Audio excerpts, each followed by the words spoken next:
Juicio de amparo. Suspensión del acto reclamado.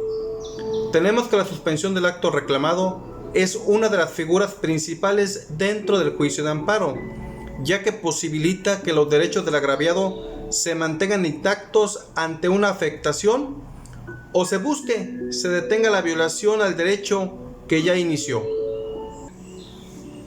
Puede el juez de amparo de manera oficiosa decretar la suspensión del acto reclamado, cuando para proteger derechos se encuentren entre estos los siguientes: derecho a la vida, derecho a la libertad personal fuera del procedimiento, en caso también de que exista incomunicación, igualmente en caso de deportación, expulsión, proscripción o destierro, desaparición forzada de personas.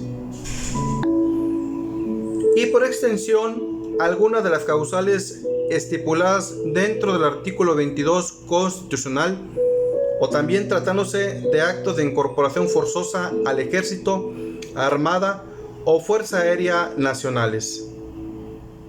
De tal manera que cuando se trate de estos casos, la suspensión se decreta en el mismo acto admisorio de la demanda, comunicándose de manera inmediata a la autoridad responsable para que actúe en consecuencia. Lo mismo ocurrirá tratándose de la protección de derechos agrarios de poblaciones ejidales y comunales. Todo lo anterior sustentado en el artículo 107 de nuestra Constitución Política de los Estados Unidos Mexicanos y 125 de la Ley de Amparo. La suspensión del acto reclamado puede darse a petición de parte y de oficio, como lo pudimos apreciar anteriormente, en donde el Tribunal de Amparo decretará de manera oficiosa la suspensión del acto reclamado cuando se trate de los actos enunciados con anterioridad.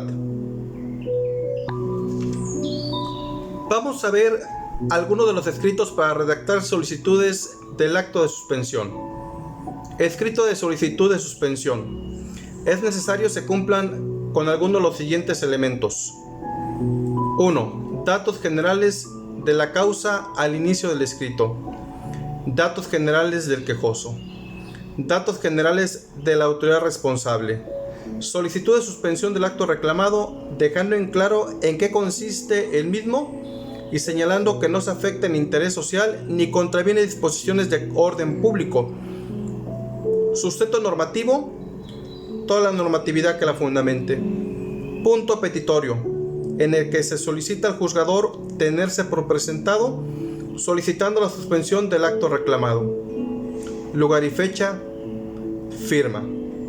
Aquí nada más hacer una pequeña aclaración.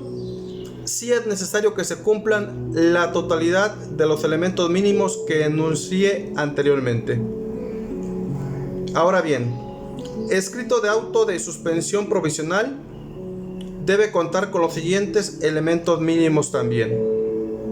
Datos generales de la causa al inicio del escrito.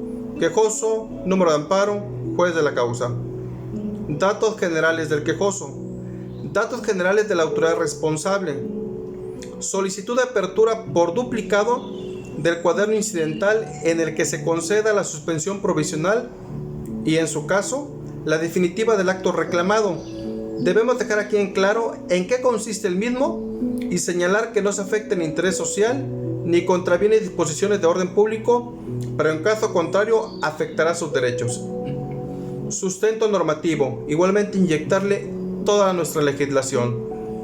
Especificar que se acompaña copia del escrito de la demanda y de dicha promoción para que se forme cuaderno incidental por duplicado. Puntos petitorios en los que se solicita al juzgador tenerse por presentado, solicitando la suspensión del acto reclamado y que se forme cuaderno incidental por duplicado. Lugar y fecha, firma. Al final, el juzgador, con fundamento en el artículo 138 de la Ley de Amparo, podrá acordar lo siguiente. Número 1. Conceder o negar la suspensión provisional. En el primer caso, fijará los requisitos y efectos de la medida. En el segundo caso, la autoridad responsable podrá ejecutar el acto reclamado. 2. Señalar fecha y hora para la celebración de la audiencia incidental, que deberá efectuarse dentro del plazo de 5 días. 3. Solicitar el informe previo a las autoridades responsables, que deberán rendirlo dentro del plazo de 48 horas, para lo cual en la notificación correspondiente se les acompañará copia de la demanda y anexos que se estimen pertinentes. Y al final, en su caso, conceder la suspensión, dando por terminado el incidente de suspensión, evitando entre otros la consumación irreparable del objeto en litigio.